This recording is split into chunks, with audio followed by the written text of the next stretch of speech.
Don't tell me Homeland isn't true. That's the one I was going to ask you about. Don't, come on. Do not burst my bubble. Especially you got a woman. You're going to crack on a woman in Homeland? Right, I know.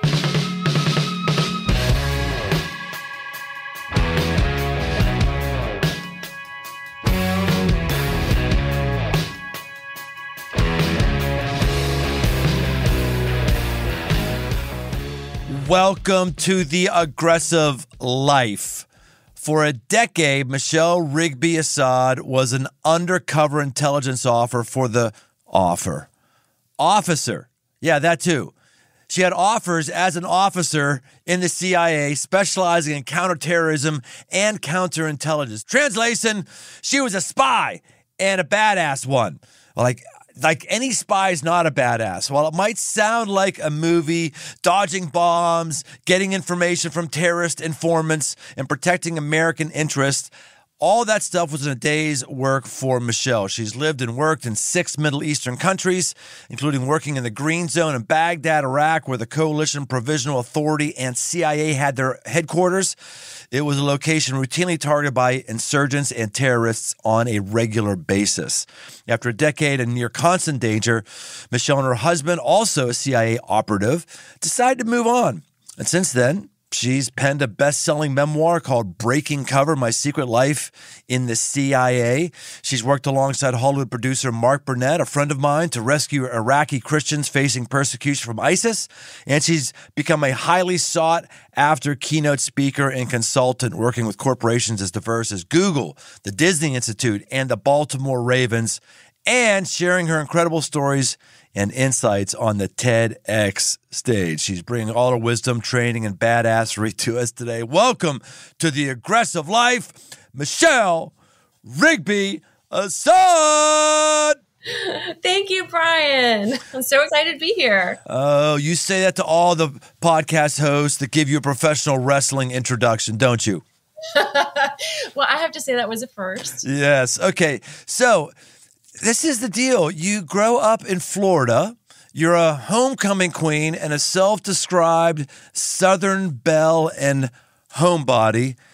Was there ever a time where you anticipated dodging bombs, being bit by mosquitoes, buried up to your navel in sand, all the kind of stuff that's happened? Did you ever imagine all those things? No, gosh, not at all. Growing up in such a small town, I think you kind of have a small town mentality of what's possible because you don't know what's possible. So no, I had no idea I would do anything remotely like this. So you're a CIA operative, or you were a CIA operative. Is that just, does anybody in the CIA get to have the title operative, or what does that mean, CIA operative? So literally what that means, we actually call ourselves intelligence officers. But those of us who were undercover and serving abroad, you could call an operative. It's kind of a fancy word for intel officer. But bottom line was my husband and I spent the majority of our career in the field. And so your job there is to recruit sources of information and handle them securely and get their intelligence and send it back to DC. So that's what we did for 10 years. Recruit sources of information. You mean like just an all points bulletin out to anybody who will tell you something about a terrorist event happening? Or what do you mean by that? Yeah. So you have to figure out, okay, so how do I get to this terrorist? How do I figure out who knows him, who might report on him? So developing those sources of information is not easy. It can be very challenging, obviously.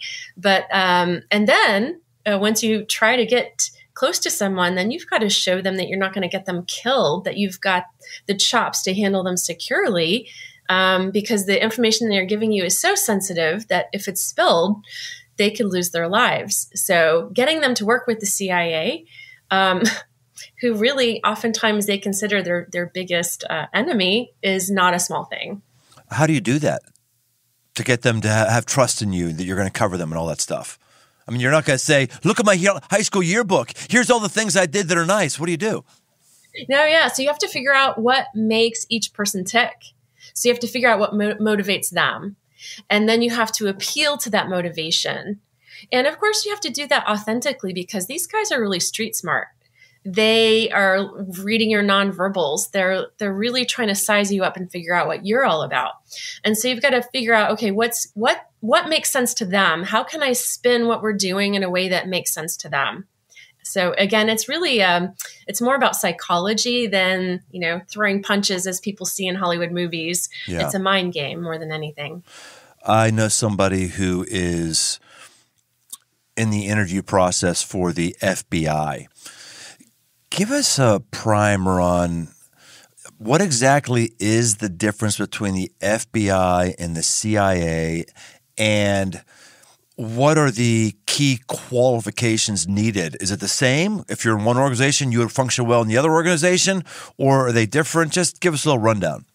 Sure. So first of all, the FBI's responsibility is as law enforcement officers. So once a law has been broken, then they have to investigate and hold people responsible. So they're domestically focused. The CIA is focused on overseas issues. We are not permitted by law to operate in the United States against Americans. There are certain times in which when a person might be a U.S. citizen operating overseas, and we get special permissions to do that. But what it takes to be either an FBI or a CIA officer is, first of all, and this is perfect for your podcast, you have to be a person who's very adventurous and very brave and willing and able to handle large amounts of stress. And of course, they're looking for people, especially in the CIA, who are comfortable operating overseas in foreign cultures, foreign languages, and foreign travel experience.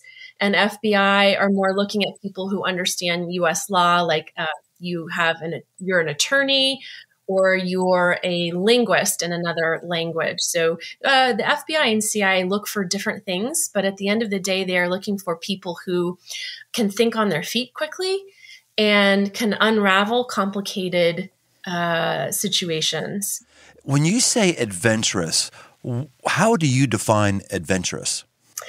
So adventurous is like, so when you work for the CIA, if the CIA says, you need to go to Iraq for a year, pack up and you're leaving next week, you have to do that. So you have to have an adventurous spirit who's like, okay, I can get up and go. I can move quickly. I can change direction quickly. I want to see the world. I want to experience things. I want to get off the beaten path. I want to see what other people don't see. You have to be willing to go where other people don't want to go. The places that we served would probably not make it on your top 10 travel destinations. Right. And how do they test for that in the interview process?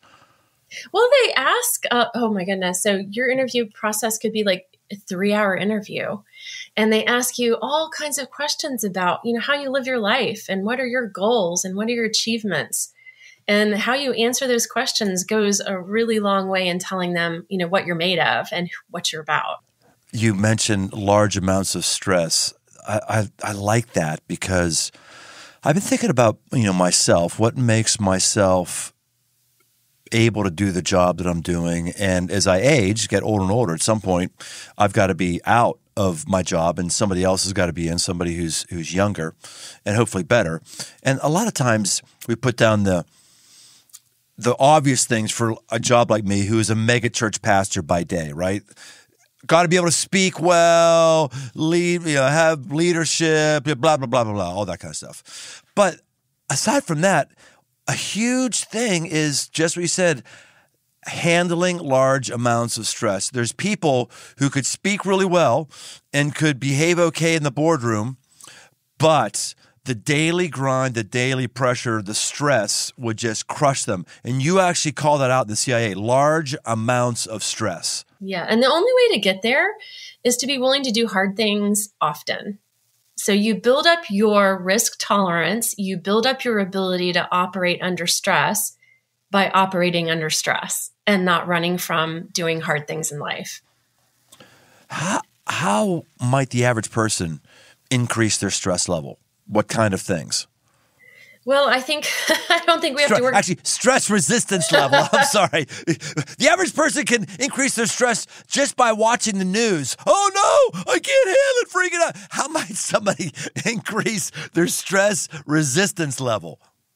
It's by doing things that scare you a little bit. It's by saying, oh gosh, I really would love to jump out of a plane and, but it scares me, but I want to do it. It would be saying, you know what, it scares me, but I'm going to go do that anyway. I'm going to skydive. Or I would love to travel to another country, but I'm really nervous because I don't have a passport. I've never done that before. Do it. Yeah. It's about challenging yourself to push through the whole what ifs. What if something goes wrong? Well, what if it all goes quite right? What if you just love it and you won't know until you try? Yeah, we've just got too many spreadsheets, too many contingency plans, too many insurance policies, seen too many documentaries on things that have gone wrong to make us feel freaked out, too many comforts, too many on and on and on and on and on. And I think all of these things are producing lives that are very sterile and also, quite frankly, lives that are more prone to mental disease, mental illness. We're just less resilient. You agree with that? I totally agree with that. And I'm on a mission to change that. I'm on a mission to remind people that you start small. And when you start small and you build, then you will find yourself in places that you don't even know exist, doing things that you didn't even know were possible. So, for instance, in the CIA, our career was not easy.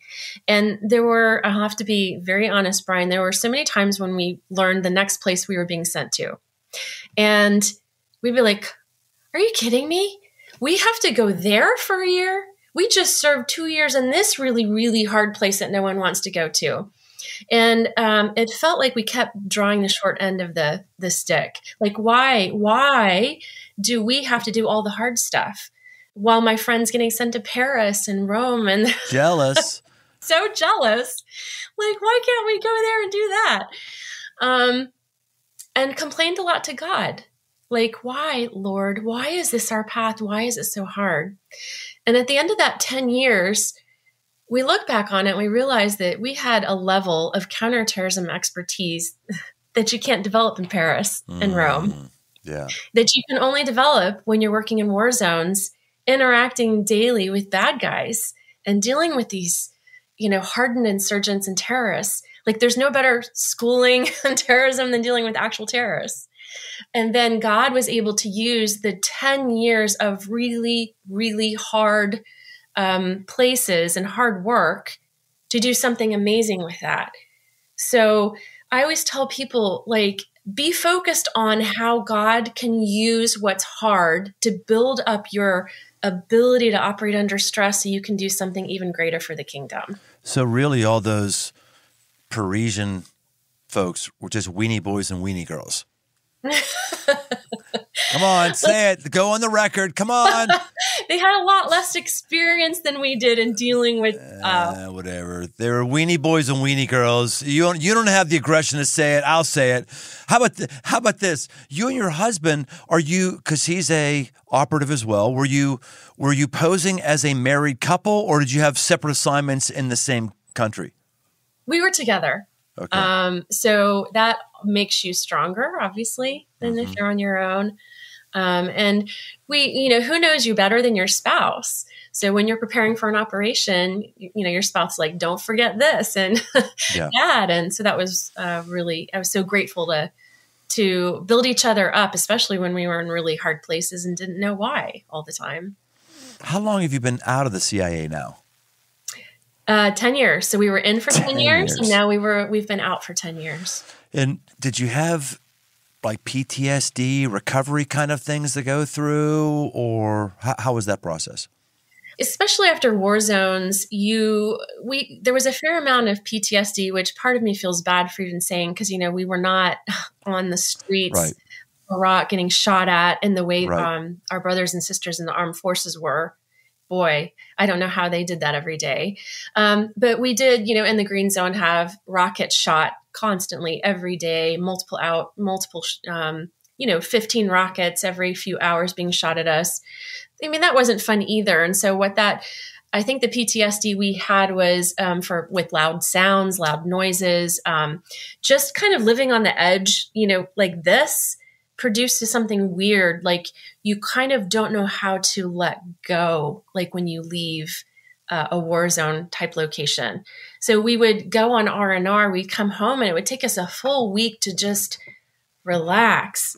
And so there was a little bit of that. And of course, the jobs were just really, really difficult. So there was a lot of emotional PTSD and dealing with death and destruction every day. A few years ago, I had in to speak at our church, former Navy SEAL. He was the guy or the main SEAL in the movie Act of Valor, which had real life SEALs in it. He's a pretty interesting guy. Anyway, when he came in, we went to a local restaurant, and he was real particular about where he wanted to sit at the table. It was like 3 or 4 of us, and he wanted to be in the corner with his back to the wall towards the door. And I was like, okay, that's fine. If you want to be Mr. Anal Boy, just have that. And he said, look, here's the thing. He said, right now, we're all like traffic lights. Right now, you go into a situation and you're green. Like everything's fine. Everything's fine. I'm good. So if you were in a foxhole and you're having mortars shot over you, you would be red. He said, me, I'm always yellow light. I'm always yellow. I'm always like, I just can't turn it off. And I've thought about that a lot. Like, I might be too green. Maybe I'm just too assumptive. I don't know, though. Being yellow all the time, that might be like bondage. Are you? How would you describe yourself with that? Yellow, green, orange, red? I would say that, first of all, you can't be in those zones, yellow and orange and red very often. It takes a real toll on you. And so, yeah, you're right. That would be bondage. So what Joseph and I are more like, we're in the green until we're in situations where we know, like with travel, you might be more vulnerable. So you kind of like up it. But also we are really readers of body language. And so we can quickly go from like green to yellow to red based on someone's body language if they appear to be a threat. So we probably see a lot that the common person wouldn't normally see. I've noticed pedophiles in toy stores before based on their appearance and their behavior in the toy store when everybody was walking by, they had no idea. And that was so obvious that guy's a pedophile.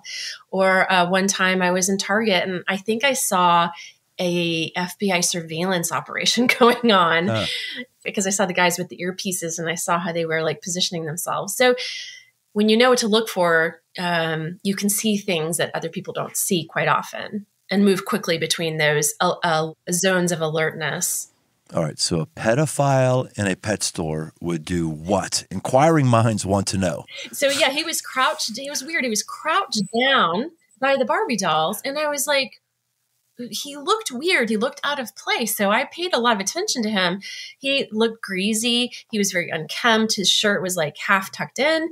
And I'm like, where's the kid? Where's the child? And I'm looking around and there's not seeing any kid. Who's he in here with? And I had my 6-year-old niece with me. And so as we were about to walk by him, my eyes are completely on this dude.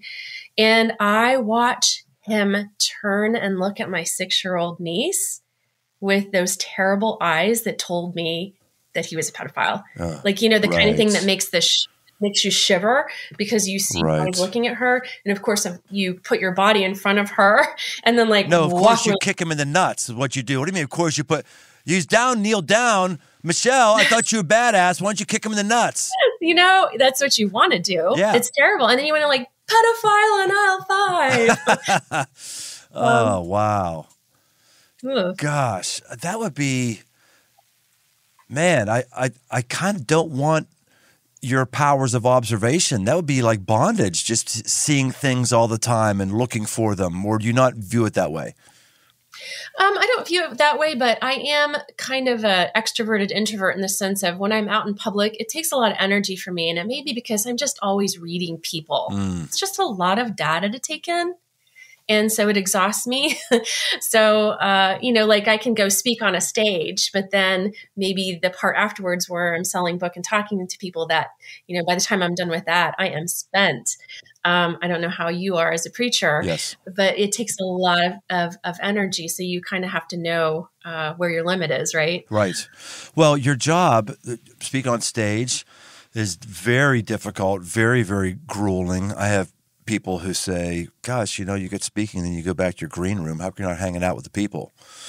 Well, You're crashing. I'm freaking fried. That's why, and I got to get enough energy to do it all over again 2 more times. It does. It takes it out of you big. And I'm thinking for you and all of the other CIA and probably FBI operatives as well. I hadn't thought about the energy drain till now. In your quote, you actually say this. I'll just read it. That being an agent, or what they're looking for in the CIA is walking contradictions. Honest people who are willing to lie, people who love their country but are willing to leave it, people who will follow a plan but have the ability to change on the fly. That's a lot of variation that's got to take a lot of energy, yes? Oh my goodness, yes. And then you can see how hard it is to hire, for the CIA when you're in HR, because you've got to find these very strange people. But, quite honestly, they really love people come from a faith background because they kind of understand that you can you've oriented yourself to where, you have to lie to be undercover. That's the nature of what being undercover is. But fundamentally, they have to trust that you're telling the truth because your whole job is collecting information for the government. So if you're a liar and fabricator, that's not good for the job. So can you lie and tell the truth? Can you tell the truth and lie? It's a very strange contradiction. You love your country, but you're willing to leave it behind for 10 years and serve in very difficult places for it. Say goodbye to your family and friends, sell your house, sell your car, leave it all behind. You have to be able to work with people because when you design an operation, you're really designing it alongside your colleagues. But then when you run it, you're on your own. And then you have to be able to, adjust when things go off the rails or when Murphy shows up, Murphy's Law, something's always going to go wrong. You've got to plan for that and adjust to it. So it's a very interesting kind of person that they're looking for. That, as we've mentioned earlier, really is someone who can handle large amounts of stress. Yeah. The lying thing is an interesting angle. You have to figure out how to make your peace with lying, the right time, the right situation. I probably should have spoken with you, a year or so ago. I was on the short list to be on Survivor. Oh, how interesting. Yeah, it was very interesting. I realized I had never watched any of them before, never watched any Survivors. Maybe one episode, the first season in 1999 or something like that, way back when, right? And someone said they had started watching them. They were great. I said, really? Okay, we haven't binged anything for a while that was really great, so let's do it. So Lib and I started on it, and I don't know, we picked up on, who knows, season 13 or something like that. I mean, there's so many seasons right now. And I started getting really into this. And it's hard to watch that show without thinking to yourself, how would I do in that show? It's part of the draw, right? How would I do? Where would I go? As I'm doing that in episode 3 or whatever, I realized, wait a minute. I know Mark Burnett. I've had him on the podcast. I've been to his house. I know him in Roma. So I send off an email, and sometime in the future, I don't know what it was, 2-3 weeks in the future, guy self-identifies himself as a producer with Survivor. And I just read it as spam, yeah, right, who, what? What do you want? I said, well, Mark Burnett gave me your name. Oh, that's right. I sent that email. So then I'm on my game, right? And so we were in this back and forth thing for several weeks. And the reason why I didn't do it was 2 main reasons. The main reason was I felt like to be a good competitor and to win, I'd really have to lie. And gotcha. I would be okay in a game of, liar's poker, lying because that's what liar's poker is about, lying. So everyone expects you to lie. It's fine. Yeah. So, but with Survivor, I'm I don't know, if that's good for me as a pastor to be seen lying to win. And I Right. just thought, I'm just freaking out here. I'm out. And I think they were kind of bummed, but I couldn't reconcile that. So maybe I could have had some coaching with you to figure out how to do that. Well, actually, it's not different because, what you're lying about is you can't walk around and tell everybody you work for the CIA. You can't do your job, right? Right. So you have to, maintain your cover by saying you are something that you're not. But is that hurting anyone? No, that's not hurting anyone. If I had been told you've got to go out there and lie and manipulate to twist somebody into doing something that's bad for them, like, come be my source. I promise that you'll never get into trouble and I'll be able to protect you, and then tell them some false reason to do it. No way I could do that job. Now, the way I could reconcile it is when I'm dealing with trying to recruit a source and I can find a way that it benefits him, that's how I go at it, right? So if I'm not lying at all, I am finding a way to turn things so that that person is very well aware of the risks, but can also understand what the rewards are. Yeah. It's less, you're more lying for your cover, but when you operate, people know when you're being authentic. People feel it in their bones. And if you don't approach it authentically in that manner, you're not going to be able to do a good job. I could tell that you were lighting up a little bit when I was talking about Survivor. Would you like me to set you up with Mark Burnett? Would you like to be on Survivor, Michelle? I could probably make that happen, or at least make you one step closer. I could tell you're like, this life is boring compared to what I was doing before. I got to do something adventurous, like go to Survivor. You're pretty digging it, aren't you? I would be just like you. I'd be like, no, I can't do it. Not if that's what it takes to win. I wouldn't be able to. Yeah. You mentioned... Well, you could try it. We'll see. You mentioned that the CIA is actually looking for people who believe in God. Did I hear you right? They find it easier to get us cleared. You have to go through a very extensive interview and clearing process to be sure you're not a double agent, to be sure that you're an honest person, to be sure you're in it for the right reasons. And so what they found is that Mormons and Christians and people of faith are easier to get through the process. It doesn't mean that someone who's an atheist or agnostic can. It just means that they found that these populations tend to produce people who are a little bit more forthright and open in that way, or don't have a complicated background. That's always not always true. For me. Like drugs and drinking never interested me. I never had any issues with that growing up. So, it's easier to clear someone who hasn't done those kinds of things before. That's really interesting. I hadn't considered that before. It seems, for those of us who believe in God, it seems like maybe it's not, but it seems like it, that America is quickly leaving us by progressing to believe and do things that people like me just wouldn't believe and do. And you can start to feel like your country is just leaving you. And to think that there's actually a branch of the government where my makeup and beliefs might actually help me get hired. That's interesting. I hadn't thought about that before. Yeah, exactly. I worked with a few people who were not honest, and that was dangerous because they embellished or fabricated reports that went to the president and the National Security Council. That doesn't work very well. Wow. So are you and your husband totally bored with life? You're living on the edge. You're serving the national interests. You've got an arsenal of guns and hand grenades probably under your bed, all kind of fun stuff. And then you come to America and you binge Netflix like the rest of us. I mean, is life boring now? Well, first of all, I would just say, like, after 10 years of that, you're exhausted. You need a break. You do need to come back and just binge on Netflix. Like, you need to come down. And so we desperately needed that after 10 years. But then, you're like, I need a new high. Like, you get used to being up there so often, you become an adrenaline junkie. Right. But, God's got lots of interesting things for us to do. And one of them is with, Mark Burnett and Roma Downey. Because of them, we were involved in a very fascinating operation, which brought to the fore all of our CIA skills in the service of a greater cause. Yeah. Tell us more about that.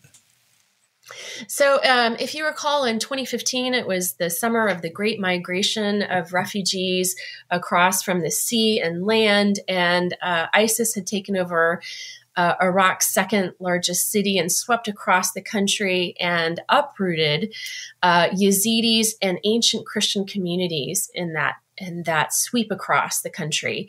And Mark and Roma have always had a passion for persecuted Christians and said, is there anything we can do to help some of these persecuted people? And my husband is originally from Egypt,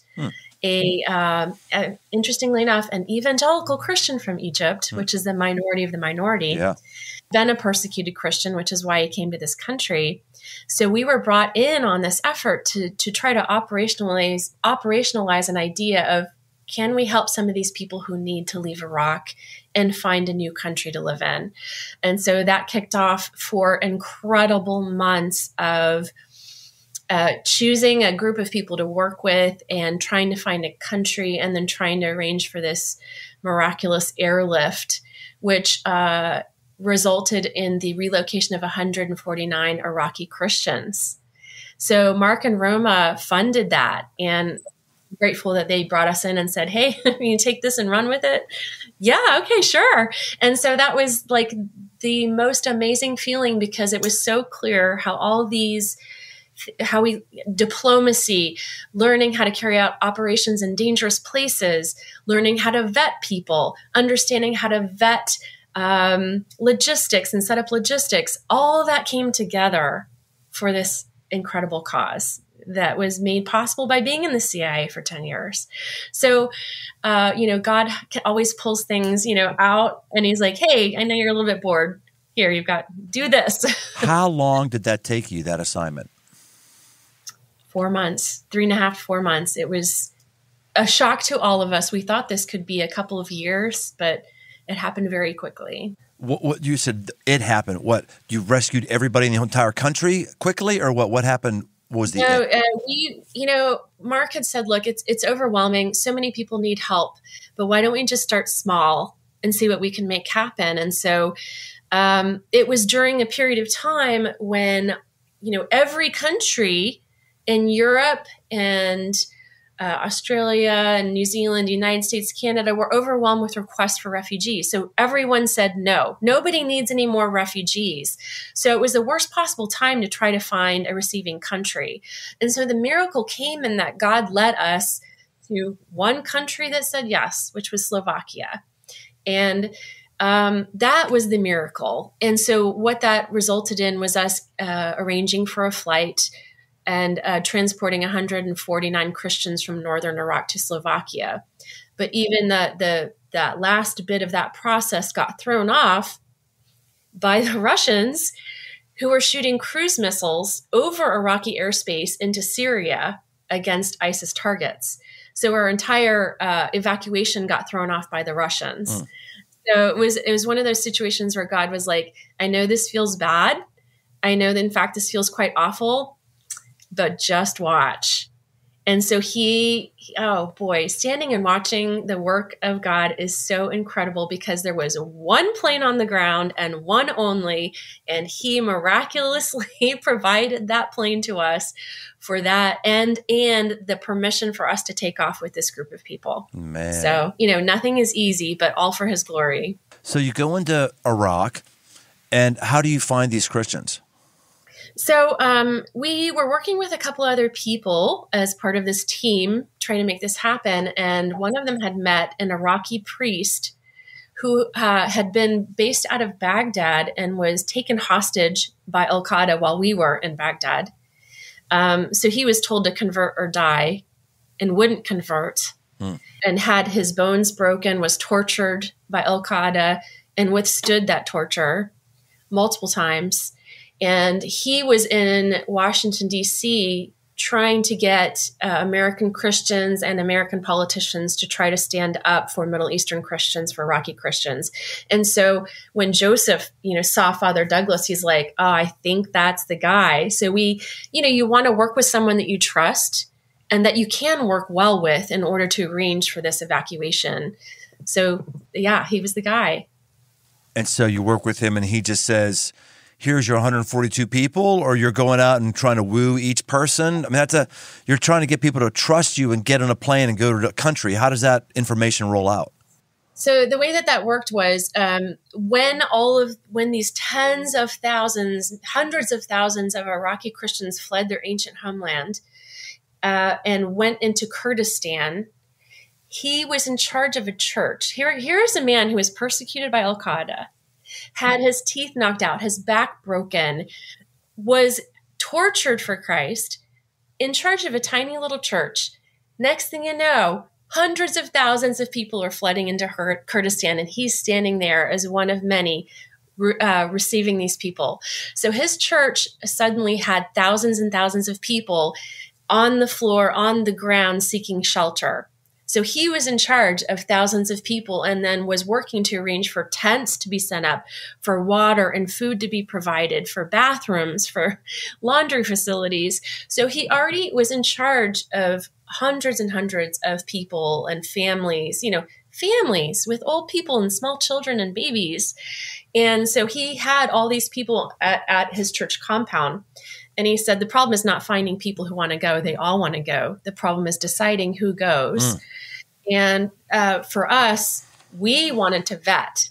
We wanted to vet the people so that when we went to countries, prime ministers and ministers of interior, presidents, and said, will you take these people, that we could say, we have vetted them, and we're not going to bring in anybody to your country who's going to pose a danger to you or your country. So he was like, come, vet away. And we said, we want to collect all their documentation. He said, come, because we were like, we know what they need. So it was like God gave us all the ideas and the skill sets to figure out what was needed ahead of time so we could find a country willing to take these people, which required an incredible amount of diplomacy. How did you get hooked up with Mark and Roma to do this? So we... I just had, how when the Holy Spirit speaks to you sometimes and you don't listen, it gets louder and louder. No, because I always listen the first time. I always hear exactly what he says immediately and always do it perfectly. What kind of Christian are you? I thought you were more like me. I am a very real one. So this voice kept saying, Joseph needs to connect with his former human rights boss. He's got to call her. He's got to call her. And a month went by and we didn't make the call. And the Holy Spirit was like screaming into it felt like, you've got to do this. And so finally I'm like, Joseph, pick up the phone and call. So he finally did, picks up the phone, calls her. She goes, oh my gosh, I've been trying to get in touch with you. I've just been put together with Mark Burnett and Roma Downey, who've asked for my help in trying to help persecuted Christians. But we were looking for someone who knew how to carry out operations in difficult places. Wow. And I thought of you. Wow. Gosh. Today's episode is brought to you by AG1. I gave AG1 a try because I was feeling a bit sluggish, not confident I was getting all the nutrients that I felt that I needed. And I thought maybe this is an easy solution. So I drink AG1 in the morning. I love doing the morning. I do it on an empty stomach. It forces me to get 12 ounces of water into my system. I love doing something proactive and aggressive to make me feel better and at least give me peace of mind. AG1 is designed with this kind of ease in mind so you can live healthier and better without having to complicate your routine. Each scoop has 75 vitamins, minerals, probiotics, and whole food sourced ingredients of the highest quality. If you want to take ownership of your health, try AG1 and get a free 1-year supply of vitamin D and 5 free AG1 travel packs with your first purchase. So go to drinkag1.com/aggressive-life. That's drinkag1.com/aggressive-life to take control of your health. Check it out.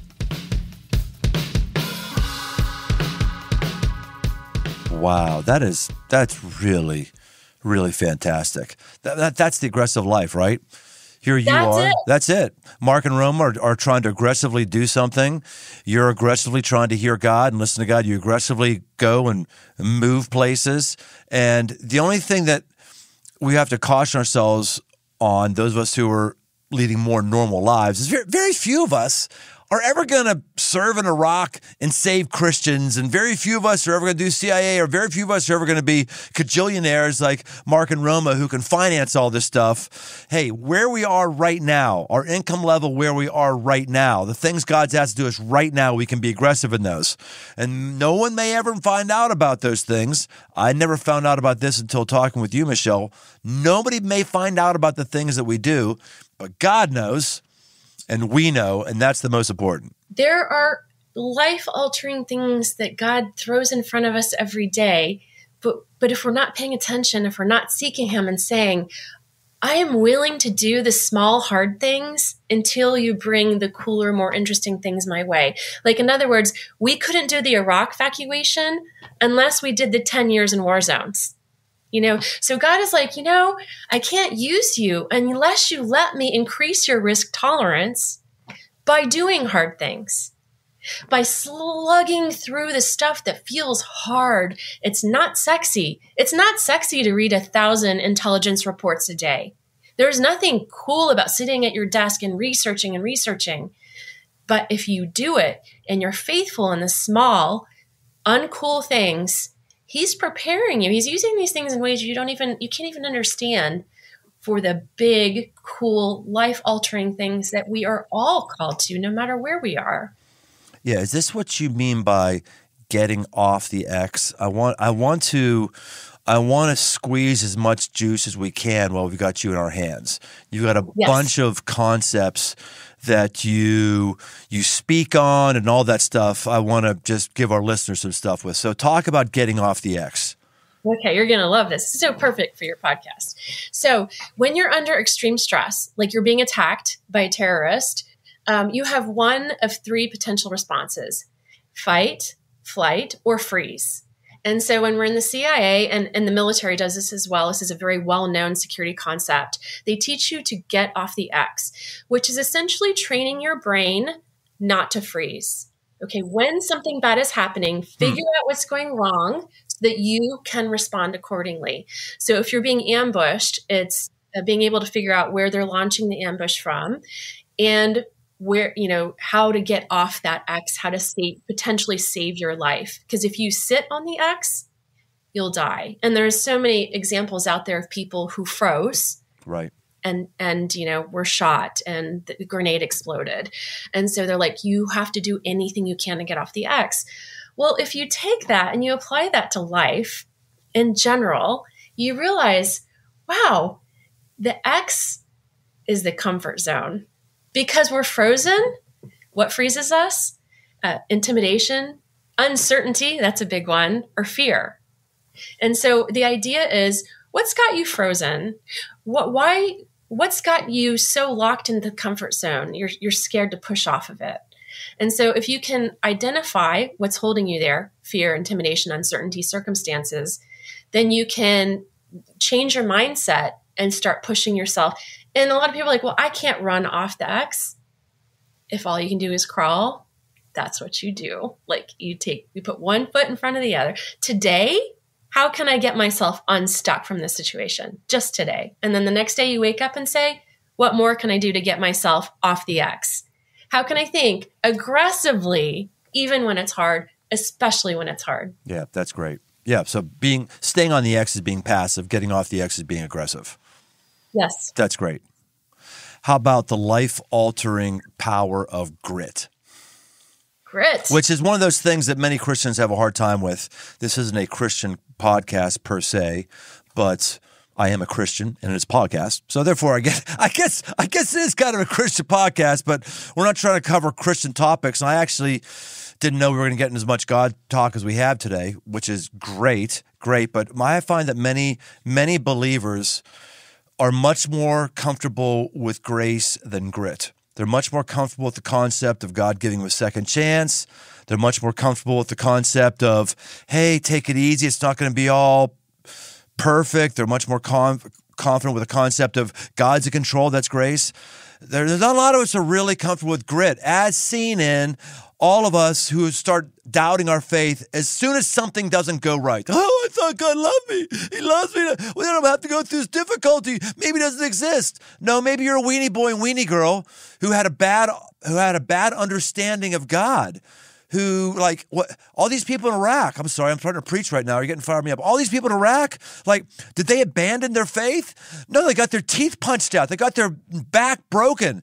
They left everything. They didn't leave their walk with God. But us, we don't get a promotion or we get a bad medical diagnosis or somebody close to us dies or something, whatever it is, it's like crisis. Now, the crisis is your faith is too small to not be able to accommodate pain and grit.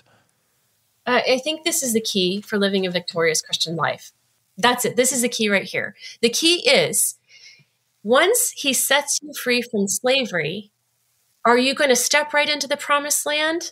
Chances are probably not. You're going to have to traverse the desert. And the desert is hot and dry and difficult and empty and terrifying. But what if you knew that in order in life to get to any promised land, you're going to have to go through the desert? What if you just know that? Could you have the faith we're called to have? Because faith isn't faith if you can see the end result. Mm-hmm. The essence of faith is when you don't know where the promised land is, but you say, I am going to hold on to you, God, come hell or high water, until you show me the promised land and we get to the breakthrough. That's what real faith is. Yes. Amen. He's called us to grit. Yeah. He's called us to, for us, he's called us to serve for 10 years in places no one else wanted to go, where every time we left our house, Joseph and I were looking for surveillance who might be wanting to attack us. I mean, we lived in places that were crawling with al-Qaeda, and that's a really hard way to live. Mm-hmm. Every time you leave the house, you're looking for hostile surveillance or an RPG or somebody standing with an AK-47. You're driving a different route to work every day. You're leaving a different time every day, so you're not an easy target to potential terrorists. That's not easy. Yeah. That's what God called us to. And for years, we didn't understand why, but we had to do it anyway. What was your hardest assignment, or can you not tell me or else you'd have to kill me? So the two places that are like neck and neck on this, and that's Iraq, a year in Iraq. But right before that, we were in a place I can't specify, but we were 2 years in this place, which was one of the arms bazaars to the world, very historic place. A lot of carjacking, a lot of kidnapping, and a lot of al-Qaeda running around. So that was, that was hard. Yeah, I bet.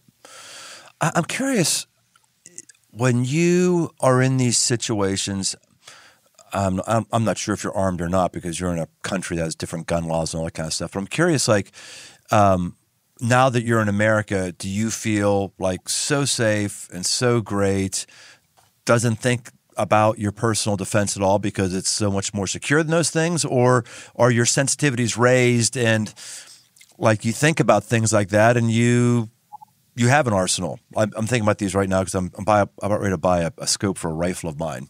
I'm really geeking out. Yeah, no, actually, I think when you live the kind of lives we've lived, you're just very aware of what the threats are. And I also live in Florida, so we've got a lot of interesting stuff going around here. So I have a concealed carry license, and my husband is traveling, but I have a Glock next to my bed because I can't sleep without a loaded weapon. He's not there. Oh, interesting.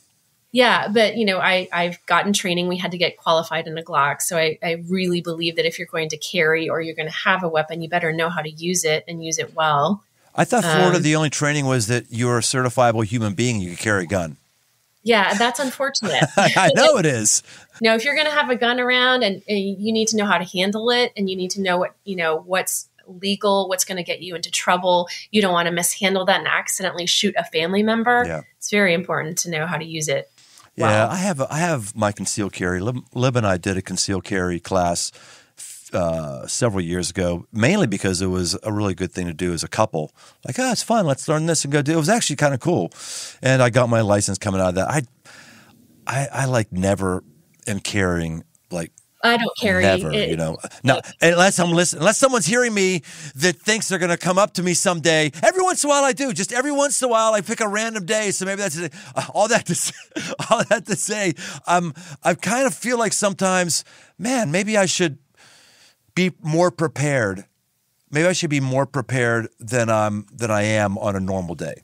So I don't know. Yeah, if I'm going on a long trip, especially if I'm by myself and I'm driving multiple hours, then of course I'm going to want to have a weapon with me in the vehicle. So you just think about being smart, right? Yeah, right.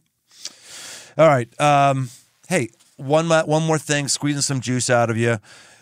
Turning perceived liabilities into your greatest strengths. In summary, and I go into a lot of detail in my book, Breaking Cover, on this. I was told for many, many years when I first got hired into the CIA that I wouldn't be able to handle or recruit sources because I was a female.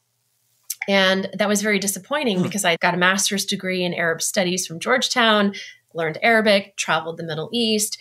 And then I would stand next to, my colleagues in class, and I'm like, gosh, these men have never been to the Middle East. They don't know the difference between Sunni, Shia, Kurd, and Christian. But you're telling me they can do that job and I can't? I don't understand. And so after being told that I didn't have the chops for that, I discovered by taking a project other people didn't want, how very well suited I am to dealing with bad guys. I'm actually really good at it. So this perceived liability of my gender, my femaleness, I figured out how to flip it and turn it to my advantage. And then I became like one of the best people, so skilled at dealing with these bad guys who didn't want to give us information or who were double agents and were playing us. I could crack the code on whether they were being honest or not. So and it was because you're a woman? Because you're a woman, you're saying? Take that liability, flip it, and use it to my advantage. But in order to do that, I had to be very smart. I can't just do it because I'm a woman. I was smart and I knew my subject matter better than anybody else. Yeah. So once I could show my intelligence, show that I knew the region, I knew the country, I knew the culture, then because I had proven that and because I was a unicorn, now it was so interesting that I'm the one they want to deal with. Oh, that's cool. Does that make sense? It makes sense. It does make sense. What TV shows or movies are there that really get your role right or really get it wrong? Oh, well, almost all of them get it wrong. And that's probably why they're fun. Like Homeland. Everyone loved Homeland. Don't tell me Homeland isn't true. That's the one I was going to ask you about. Don't, come on. Do not burst my bubble. Especially you got a woman. You're going to crack on a woman in Homeland? Right, I know. It's so well, it's close. There are certain parts of it that were actually kind of close. But of course, her role, Carrie's role, was like an ops officer, a tech officer, an analyst, a linguist. Like she did everything. It normally would take like 5 or 6 of us to do. But I love how she would lock on to something and then she wouldn't let it go. Like yes. I can relate. Yeah, if you haven't seen it, Homeland, it's on Showtime. You can rent it, the series, I think, through Amazon Prime. I think that's how we did it. It's worth it. It's really, really well done. This has been fantastic. Michele, is there anything that you want to talk about that we haven't talked about yet? Oh, no, this was so great. I just want to encourage people. I don't want them to think, I can't be like you. I will never be in the CIA. I'll never be like that. The thing is, you can summon the adventurous spirit and the strength to do interesting things right where you are. You just have to be open to it. And I just want to encourage people to do something today, this week, this month, that, to explore your world, try something new, push yourself out there, be a little bit aggressive and thinking, maybe I can do this. It's worth it. And you've got a new book coming out. Tell us about that. Yeah, so I am working on a new book, which is essentially this very theme of pushing yourself forward, getting unstuck, getting out of the comfort zone and strategies for doing that. Are you going to call the book Getting Off the X? Possibly. That is the working title. So it is really, because I find that really interesting. As you're talking about that, I'm already going, ooh, I think I'm going to give a talk on that. I'm going to get an actual X on the stage. I'm going to stand on that thing. And that's a good word right there. We got to do that, Dirt. All right. Hey, everybody. Michelle's been incredibly generous with her time, incredibly and generous with her wisdom. Her name again is Michele Rigby Assad. You can find her as a speaker. How do people find you if they want to hire you? How's that happen? Yeah, if they just look at Michele CIA online, you'll find my website and all the information is there. Great. Boy, it's really rare that I have a guest that intuits the language of the aggressive life. It's not rare that we have somebody who understands aggression, because we screen everybody. There's a lot of people who say, "Oh, put this person on, put that person on." I don't see how they're what we're looking for. So we always have people who are aggressive, but there's very few people who intuit it and are able to transition the language to it like you have. So I think Michelle's been helpful for us. And folks, here's the deal. Come on. What's your ex? What is your ex? What is the relationship that it's going nowhere and it's never going to go anywhere? You maybe keep waiting for him to ask you to marry him. He's not going to. He's been dating you for 2 years. He's a passive person who's not going to get off the X. Maybe you're on the X and you're frustrated about your financial life and you think, I'm never going to get out of credit card debt. Well, yeah, you're not going to get out if you don't do anything different. Get off the X. Start eating oatmeal. Start doing something instead of what you're doing right now. Maybe I don't know what it is, but hey, we got to be about moving. Our life moves well, and that's when it works well. And we stay where we are, justify where we are, hope that something else passively comes our way. It doesn't work out for us. Michele has enlightened us and reminded us of that again today. Thank you, Michele, for your time, for your wisdom. We'll see you next time on The Aggressive Life. Thanks for joining us on this journey toward aggressive living. Find more resources, articles, past episodes, and live events over at briantome.com. Pre-orders for my new books, repackaged edition of The 5 Marks of a Man, and a brand new 5 Marks of a Man tactical guide are open right now on Amazon. If you haven't yet, leave this podcast a rating and review. It really helps get the show in front of new listeners. And if you want to connect, find me on Instagram at Brian Tome. The Aggressive Life is a production of Crossroads Church, Cincinnati, Ohio.